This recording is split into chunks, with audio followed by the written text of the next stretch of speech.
my channel.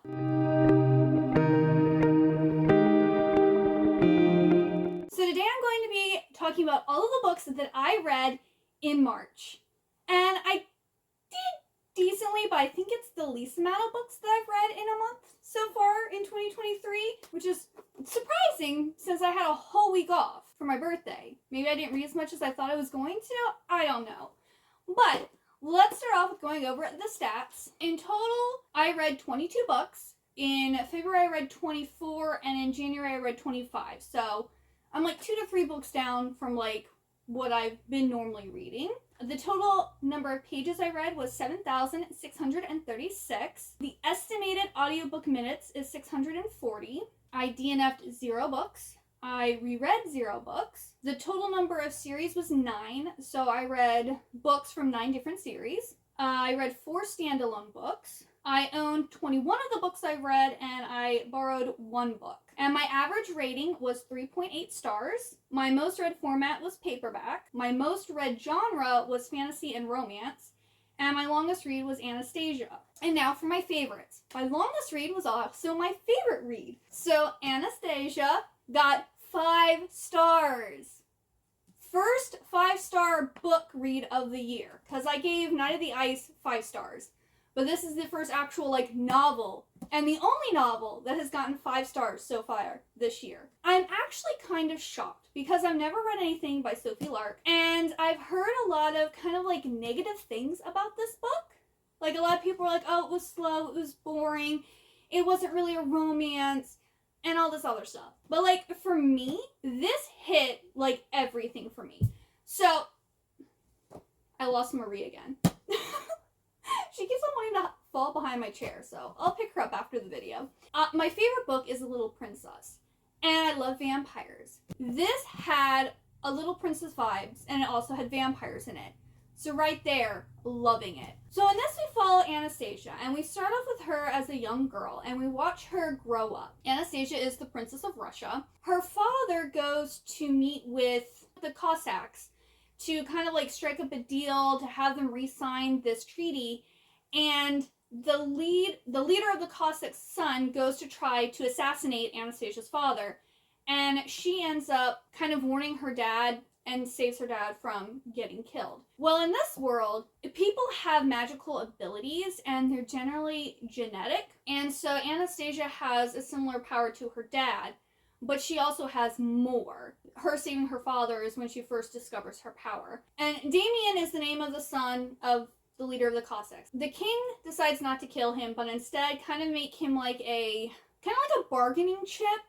He's gonna come with us, be raised over, where we live, and in turn you're gonna sign this treaty and nothing's gonna happen to your son. So he's like a war hostage. I think that's what it's called. It's like Damien and Anastasia growing up and getting to know each other. They do form a relationship, but the relationship doesn't happen till a lot later in the book. This book doesn't focus on their romance, but you do see a lot of interaction between the two of them. So in real life, everyone in the Romanov family gets murdered, okay?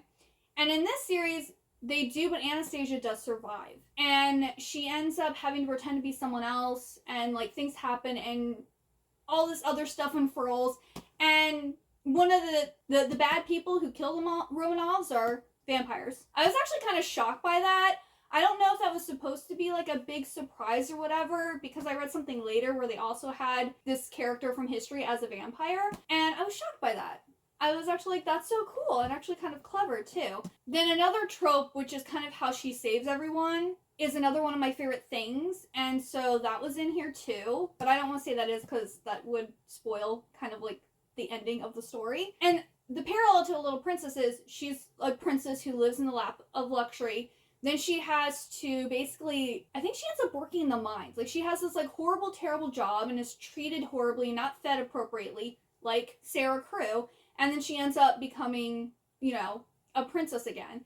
And so it has that progression. And I really like that in stories. Even though parts of this were boring and it was a slog through parts of it to get through, overall, I loved the book. I loved all the surprises. I loved all the tropes and everything in this book. And by the time I was done with it, I was like, yeah, it's 5 stars. It could have been a little shorter, but other than that, I don't really have any issues with it. I really like the book. So if you do like those things in a book and you don't mind having some slow parts to get to, I guess, the meat of the story, I would highly recommend this. So yeah, I don't know how well I sold that, but I love this book. And I also ended up actually reading that on Kindle because I don't know, I had issues holding the big book, but I like having that because now I can have it on my shelf and be like, that's a 5 star, that's a favorite read. My second favorite book was The Last Tale of the Flower Bride by Roshani Chokshi, and this one I gave 4.5 stars. I love this book a lot. Like, I really, like, connected with this, and I love the writing. I love the reveal at the end, even though it was funny because I'm like, oh, I wonder if this is what it is. And then I was like, oh, that is kind of what it is, but not exactly. And I was just like, I'm kind of mad I guessed, but at the same time, it kind of made sense. You know what I'm saying? So we have 2 perspectives in this. We have the bridegroom, and then we have Azur. And the bridegroom is married to Indigo, and Azur was the best friend of Indigo. So in the bridegroom's chapters, we're learning about, like, him and Indigo's relationship. We're also learning about this, like, he had, like, a brother in the past, and, like, he was, like, gaslighted and different stuff about this brother. So we get all this backstory about his childhood with this brother that he doesn't know if he actually existed or not. And also, Indigo told him that he's not allowed to look into her past, and if he does, you know, bad things are going to happen to him. And there's a lot of references to different fairy tales in here. And then Azur's perspective, we're getting to know about how Azur and Indigo met and, like, their friendship and what ultimately happens to Azur. It was just really good, and it's written so beautifully. And I haven't heard anyone mention this, but this has dark academic vibes. They say it's like a dark, gothic-infused story. But I mean, I got the gothic vibes, but I also felt the like, dark academia, like, themes. Because this doesn't take place in a school, but it takes place in, like, this gothic mansion. Azur and Indigo are best friends, and they're kind of, like, very exclusive. They are best friends, and they're kind of, like, snooty and, like, other, and, like, people think they're weird, but they also look up to them and idolize them. And so there's, like, this awe and secretiveness about them. And then not only that, but there's, like, obsession. There's another element that's in a lot of dark academia books. I don't want to say what that is because it would kind of ruin the ending. But I just felt like I was reading it. I was like, this feels like dark academia. But I actually really like these 3 elements in, like, this type of story where generally in dark academia, it's too predictable. And, like, even though I guessed this, it took me longer to figure out what the ending was going to be. And I didn't get, like, the final, like, twist type of thing, you know? So I was surprised by that.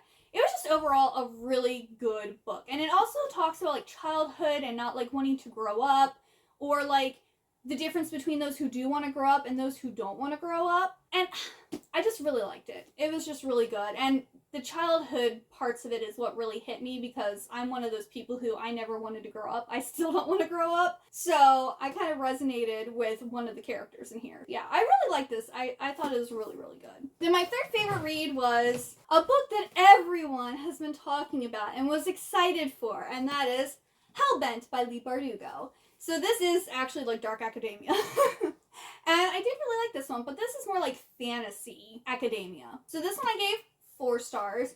We are, again, following Alex Stern, and she is actually going to go and try to find Darlington. I'm not going to tell you where he is because that might ruin part of the first book, but that's pretty much what this whole book is about. I think I knocked off a point is because where she goes to save him, she's not actually there for very long. Like, most of the book is actually trying to figure out how to get there. While that's important, I kind of want to actually, like, learn about, well, I guess not really learn but, like, in a fictional sense, learn about this place and, like, everything that's there. And I thought there could be more world building for that other place.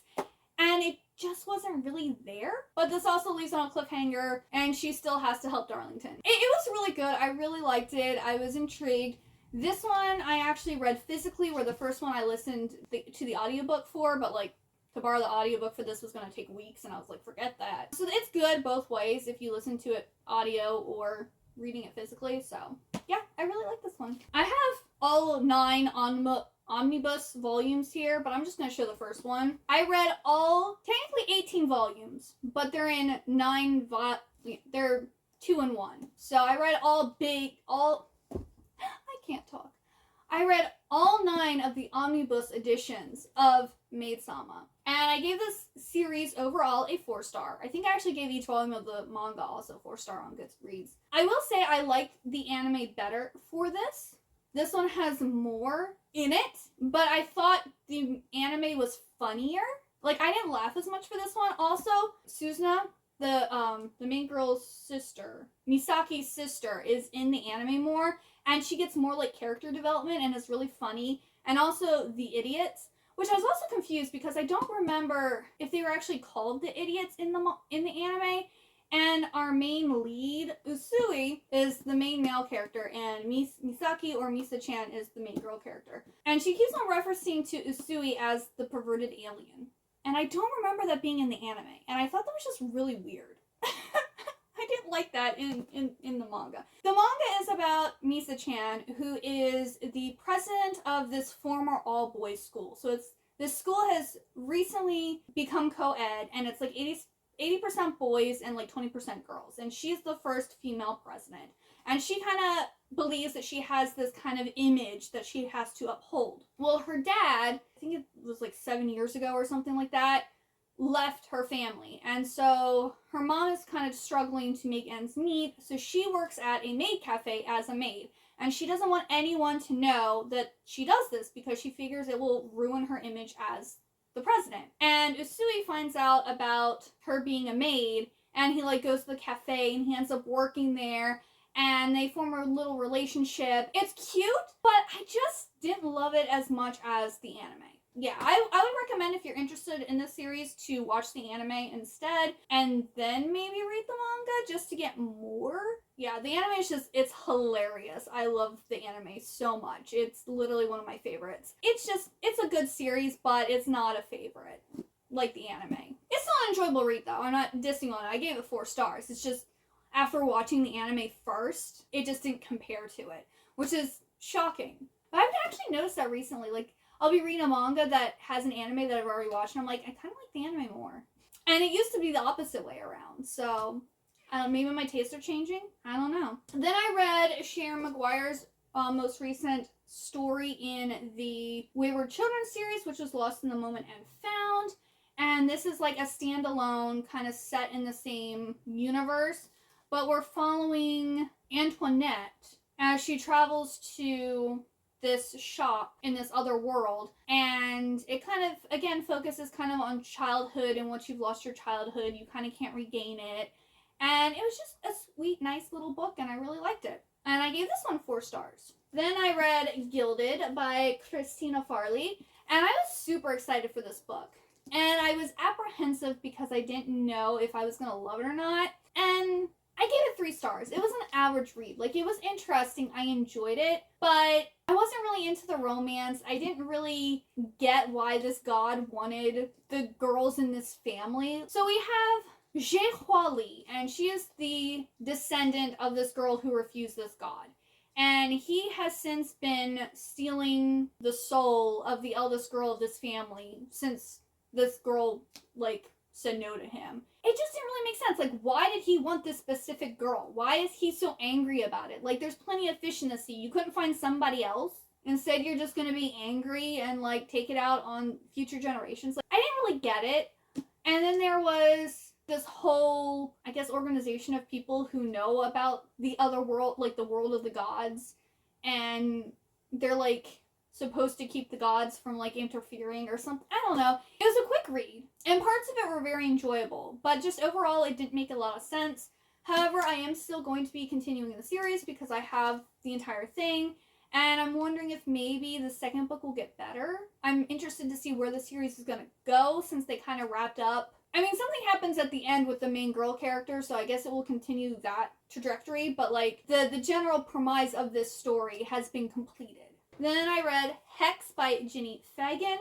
This was a nice quick read. It really looks at the mistreatment of women, mostly back during, like, the witch trials, like, where women were accused of being witches because men wanted something they had, or they wanted them, and it's kind of like the whole Esmeralda got burned at the stake because she wouldn't, like, reciprocate Frollo's feelings. So, like, it had those vibes and, like, pointed out everything that was wrong with that. There was this one part I was confused about because someone from, like, the present goes into the past to talk to this girl, and there was, like, this element with the girl from the future that I was kind of confused about.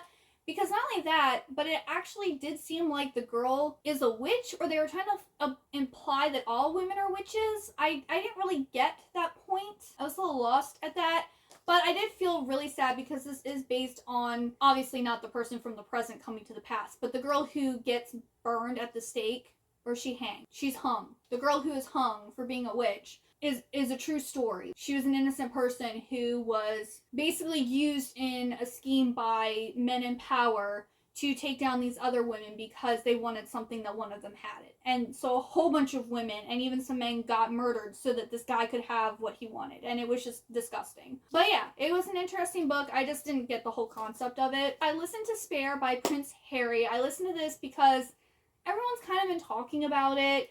And I figured, it might be something that is going to be talked about in the future for a while, and I wanted to be, like, on the up and up. I found parts 1 and 3 very interesting, and I enjoyed listening to, but part 2, where it just talks about, like, his military time and, like, all the issues he had with, like, having to pull out and change what he did and all that, like, I didn't care. Like, I respect and appreciate that he fought for his country, and he's passionate about protecting and fighting for his country. But, like, that whole portion was just boring. And, like, you could literally have cut that all out and it would have been so much better. I rated this a 3-star purely for my enjoyment of the book.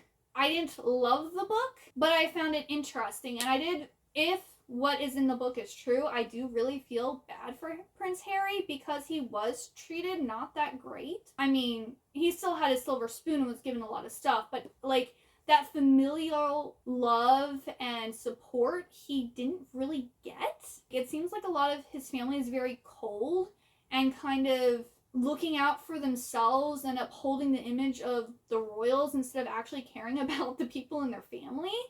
So that I felt really bad about because he made a comment about him not being able to hug his grandmother. You can't hug your grandmother? That's messed up. I'm sorry.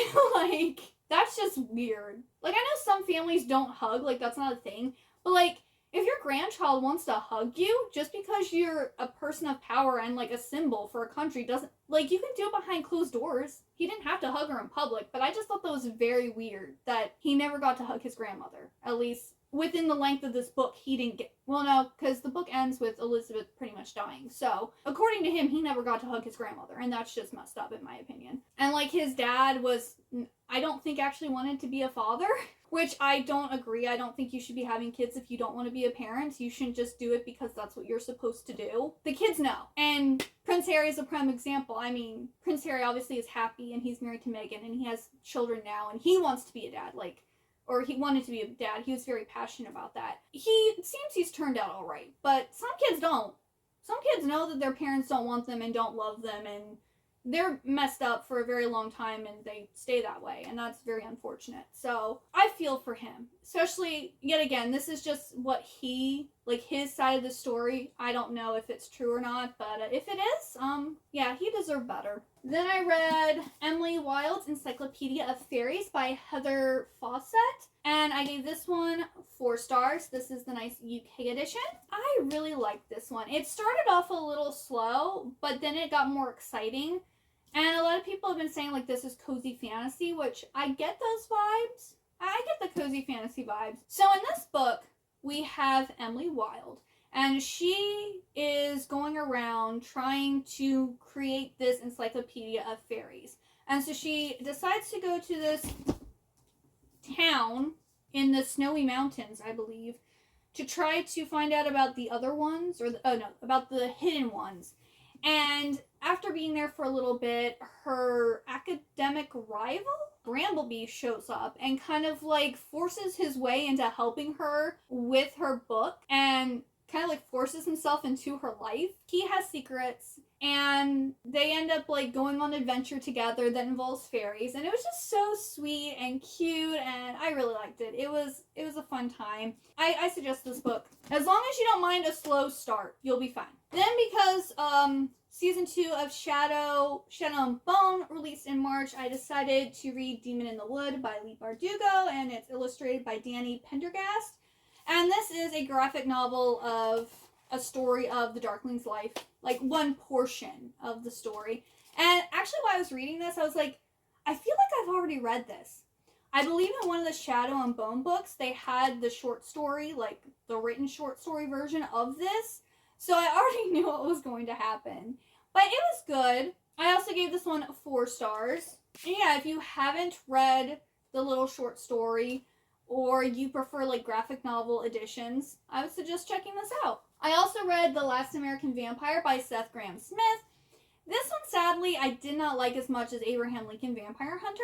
I gave this one 3.5 stars because overall it was a good story, and I liked the progression of learning about all these different like events in history. But at the same time, I was kind of like bored during parts of it. It felt too much kind of like a historical text, which is interesting because it starts off where Seth is actually interviewing Henry, this vampire, and he even makes a comment about, little did Anne Rice know that the book that she wrote, Interview with a Vampire, would one day actually happen. So he's trying to act like this is actually a real story. And so it's like an interview style, but it's written as like a book, and then they have like parts like spliced out, which I guess are supposed to be like Henry's exact words, and then like other parts are like, I guess, Seth paraphrasing or whatever. So it was interesting, but I just didn't love it. I was kind of disappointed because I had high hopes for this one, and it just didn't live up to my personal hype. Then I also read Dreamland and Whisper, which is books 3 and 4 in the Riley Bloom series.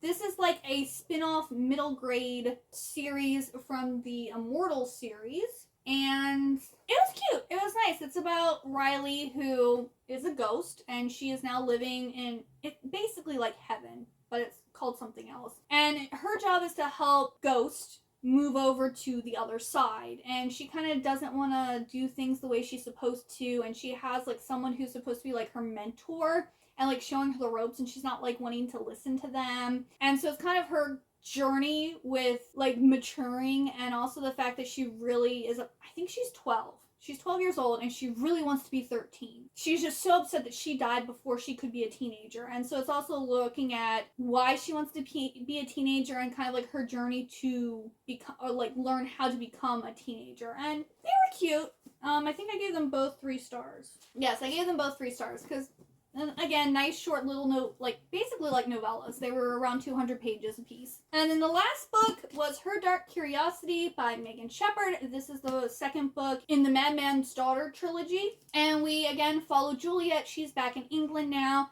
and the Ripper murders are happening, and she's kind of having to figure out who's murdering. Well, I guess, yeah, she has to, actually it's not Jack the Ripper. They're Ripper-esque murders. And she finds out that there's a connection between all the people that are getting murdered. Someone from the island survived. Okay? If you read the first book, or if you know about the first book, you know. Someone from the island survived. That she thought was dead, and they're killing people. And she's currently living with the professor who like outed her father for being basically doing unethical things, and he's taking care of her and her guardian now. So she's like kind of moved back up into society and is like a proper young lady now, and it was really good. I really liked it. I gave this one 4 stars. So yeah, that is everything I read in March. I think 3.8 average is pretty good for 22 books. If you got to the end of this video, please leave me a bird emoji and let me know what your favorite and least favorite reads of March was. Thank you so much for watching. I hope you have a wonderful good day or night, and I hope to see you next time. Bye-bye!